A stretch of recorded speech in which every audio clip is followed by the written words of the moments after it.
What is up? What is up, YouTube? Hey, I got this. Is gonna be a 2-on-1 because they real short. How to how to record your first YouTube video in 2026. Right after this intro, we're gonna check it out.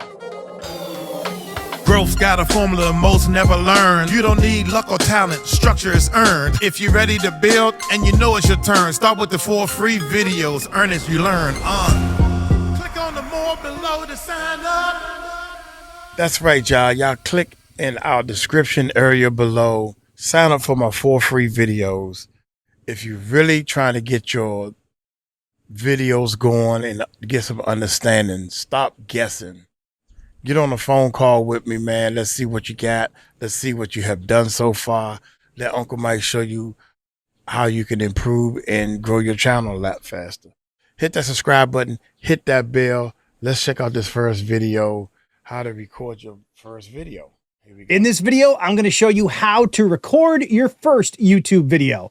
And I'm a pro now because this is the second time I'm recording this video. So just know there will be bumps in the road, but stick with it and you will find success. All right, here we go. Lesson 1, use what you have. You do not need to go out and buy fancy equipment or an expensive camera. If you have a phone in your pocket, you are good to go. Now, when you're ready to record your video, I want you to be intentional. That means have a general idea of what it is that you want to make a video about. Don't just record stuff and then try to figure out how you're going to package that up to get people to watch it on YouTube. Come up with an idea or a concept, use it as a framework when you're actually recording your footage, and that will take you a long way in having videos that people want to watch. All right, next up, I want to talk about quality. That means lighting and audio and stability, all those things that create the overall presentation of your video. Now, there are folks out there that will absolutely argue that you can never have too much quality depending on the type of content that you're making. If you're going for a cinematic look, that could be the case. But what I'm going to share with you is that I think the quality just has to reach a level so that it's not distracting from the message of your content. This means having a well-lighted frame, which is as simple as making sure you have lighting behind your camera instead of behind your head. Audio, keeping the distractions out, no barking dogs or traffic. Or people try to overcomplicate this lighting situation. They go out and buy ring lights. Oh, I want this light. Put this thing on the front of it to make it softer. Whatever way your camera is shooting towards you, like this camera is coming this way toward my face. You want lighting behind the camera to come this way. Right now we're using natural light. You don't want the light to come in and go into the camera. You don't want that. You want the light to light up what it is you're filming. I don't know how more simple you can get. You want the lighting. The camera is trying to record me. You want your light to light up me to record you. That's it for beginners. Everybody is talking about, sorry, y'all, it's hot out here. Everybody is always talking about, you want a light. You want the light. You film this way. You want the light over here so it can give a half and half look or whatever. You might want to turn slightly and all this stuff. None of this has anything to do with bringing value in your videos.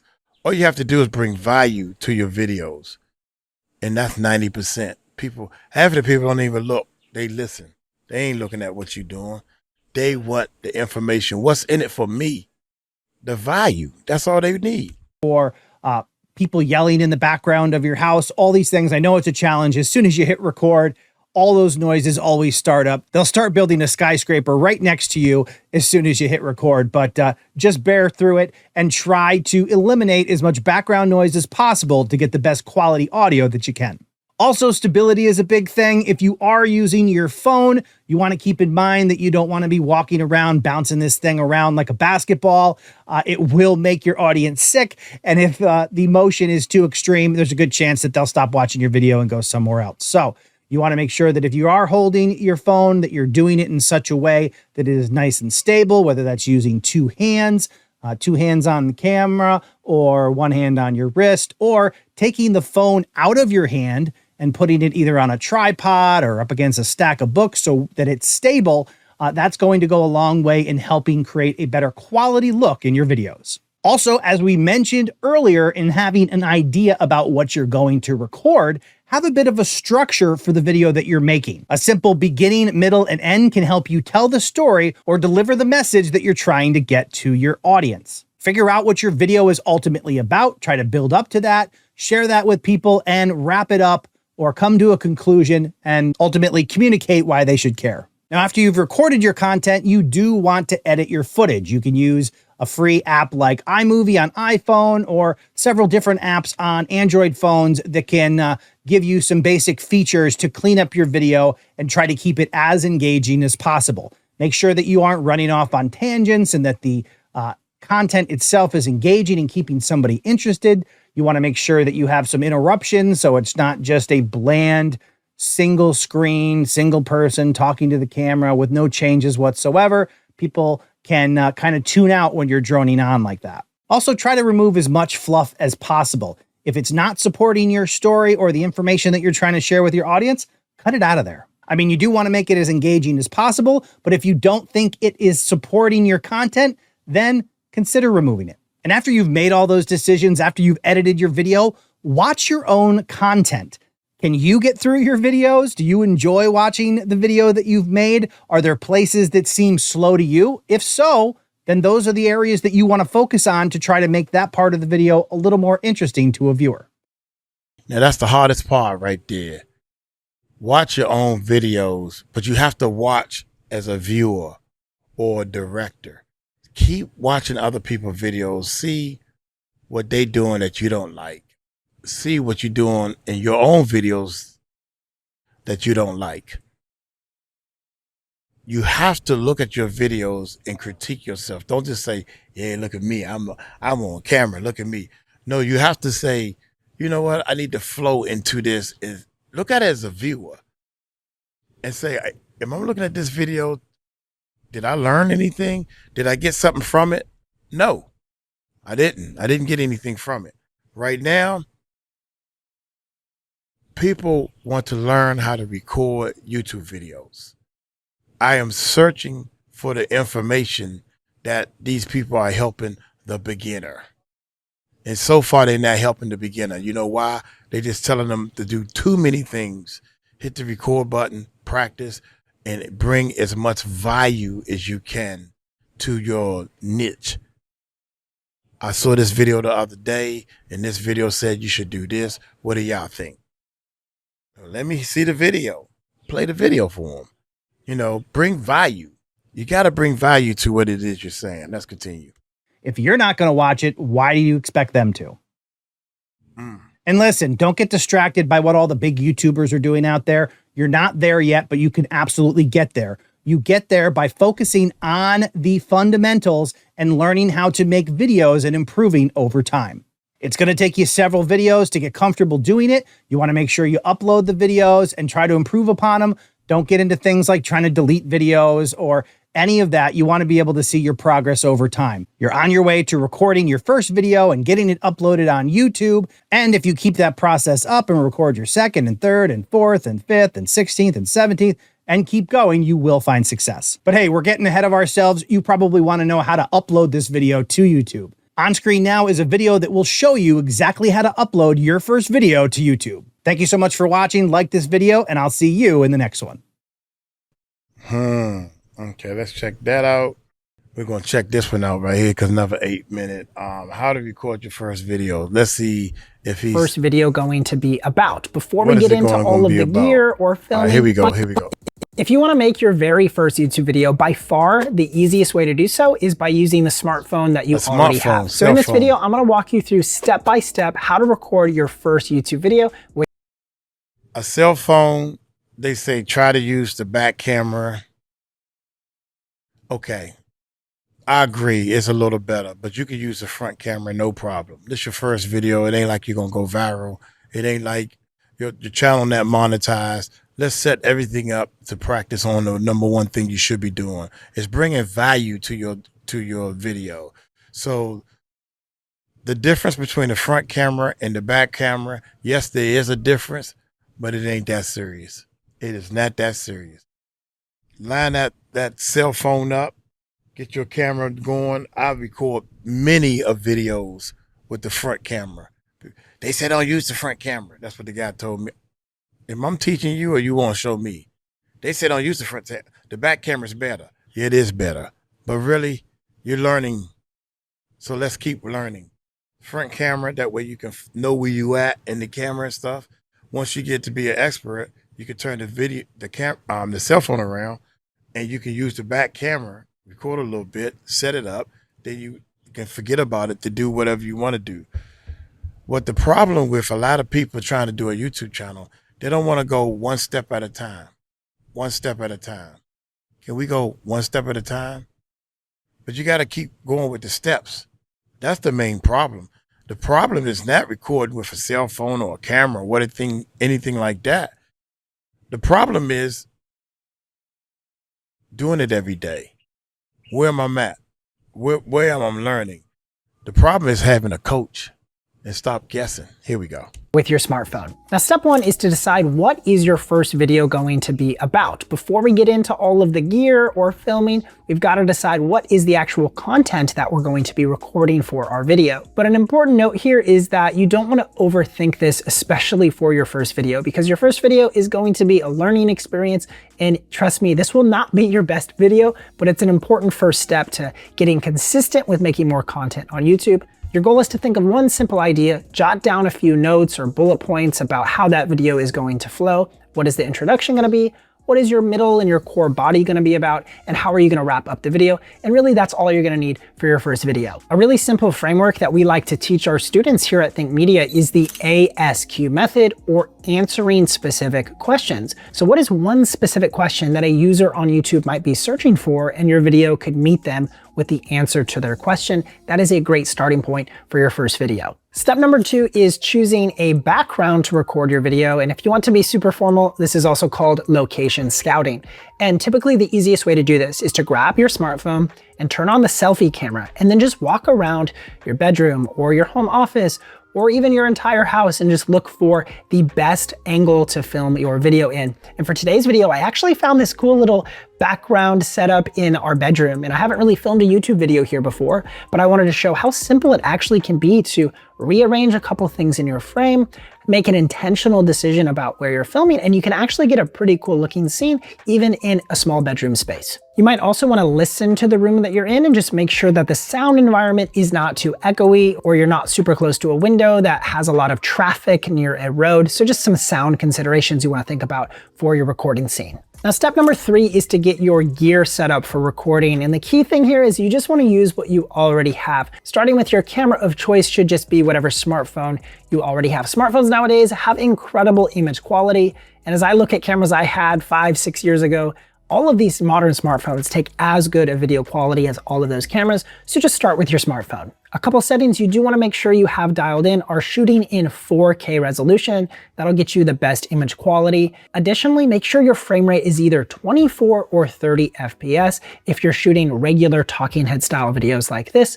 If you do need some slow-mo footage, you could increase your frame rate to something like 60 frames per second or 120, but for most talking head stuff, 24 or 30 will work just fine. Once your phone settings are all dialed in, you do want to make sure you put your phone in a stable position. So grab yourself a nice little phone tripod. There's really cheap ones. Like I'm using one that's like $18 off of Amazon. It works totally fine, so grab something like that. Or something I do all the time is just put my phone up against some books or even my water bottle. If I'm on the go, I just pop my water bottle on a table, lean my phone up against it, and it works for a really easy on-the-go setup. Now, if you do have a microphone that works with your smartphone, I do encourage you to use it. A lot of times those internal microphones on your smartphone are not that great, especially when you have to move further away.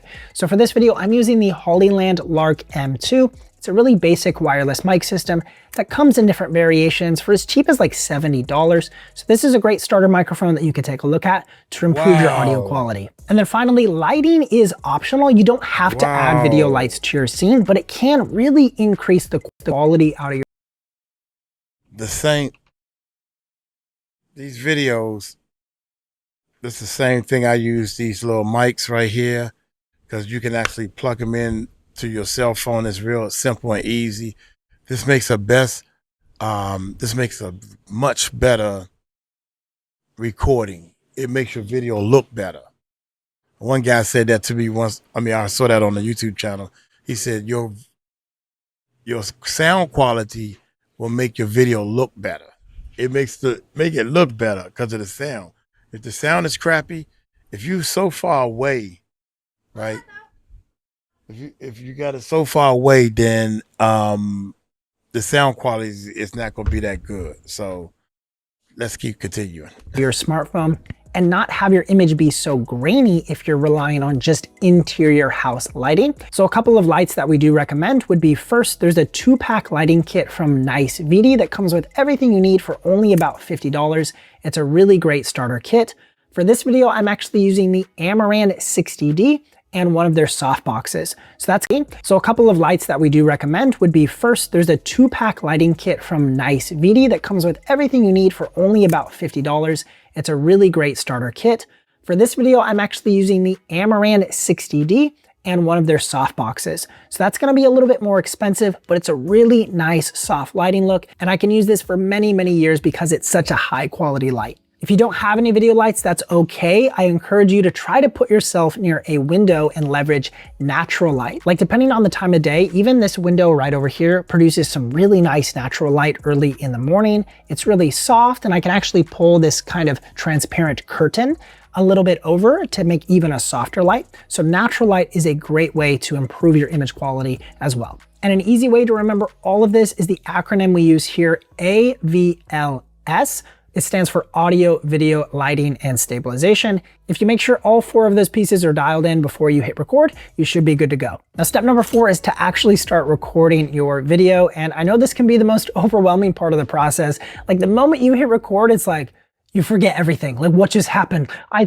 Now we're getting somewhere. The lighting, I will go buy some bright light bulbs and put them, make sure they shine towards you in the shot. Bring the light. It should be your lights where my hand at. You get it? Coming this way. To shine right now, value. Now we're talking. Now we what should you say? This is the most important part for a beginner. Here we go. I thought I had my whole plan and all this stuff, and now I'm overwhelmed. I feel that, everybody feels that at the beginning, but there's a couple key things that you can remember here. First and foremost, messing up is completely normal. Everybody messes up. I've messed up like 30 times when recording this video, so do not get on yourself for messing up. And the second thing is, you don't have to try to record all in one take or to be perfect all the way through your video. That's not necessary at all. What I like to do is actually take a video section by section. So I break apart my video into multiple bullet points, and I'll just focus on one piece of content at a time, and I'll re-record that thing 3 or 4 times until I feel like I nailed the take before moving on to the next section. If you mess up a line or two, just go back a sentence or so and re-record that portion. You don't have to restart your entire video. This saves you a ton of time, and you can always remove those mistakes later when you're editing. So just give yourself a ton of grace for this first video. It's not gonna be a perfect video. You're gonna mess up a bunch, and that's okay. Now, step number 5 is to review your video right away after you record it. So instead of immediately breaking down your whole setup, go ahead and take a few extra minutes, hit the playback feature on your smartphone, and watch the video that you just recorded. Your smartphone has a wonderful screen on it that's really sharp, it looks great, and the speakers are actually pretty good as well. So you can watch that video back and get a sense for, was your framing okay? Did your tripod shift at all and do any weird things?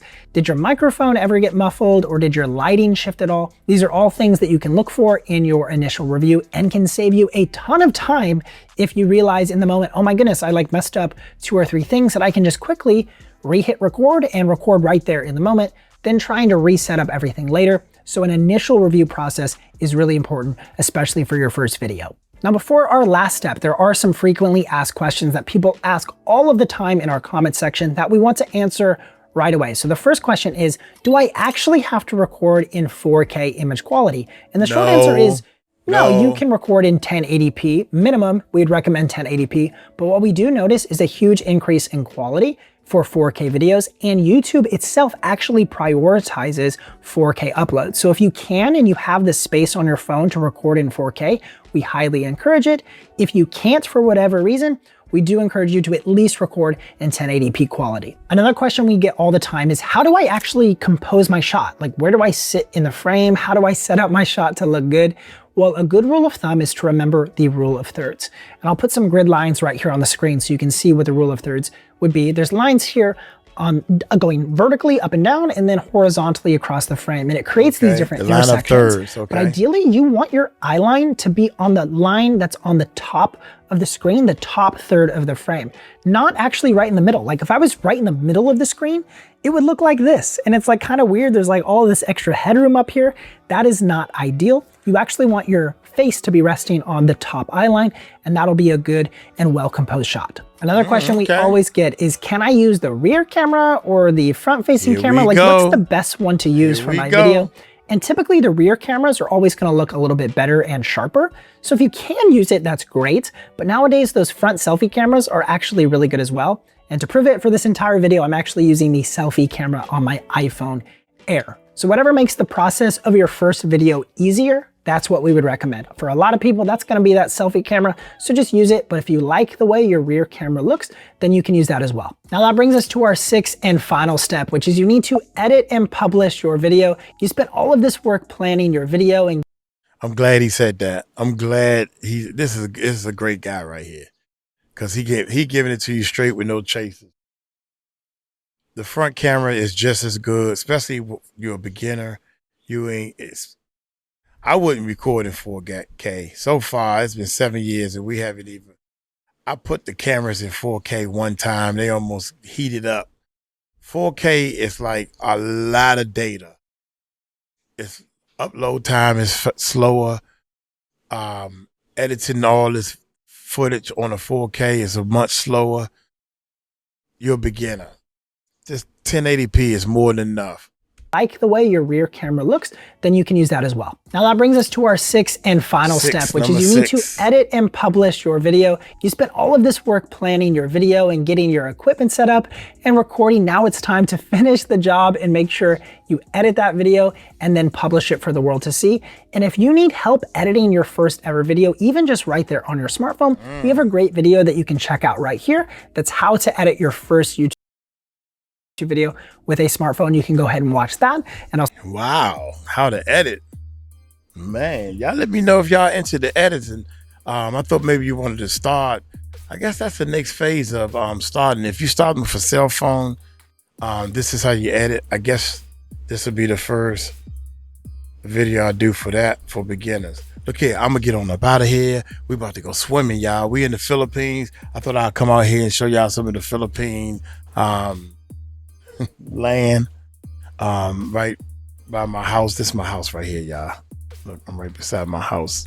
This is my house. Should I be? Yeah, I'm right here. They still working on it, man. I'm gonna get on up out of here. Hey, y'all take it light, take it slow. Tell them Uncle Mike told you so. Peace out.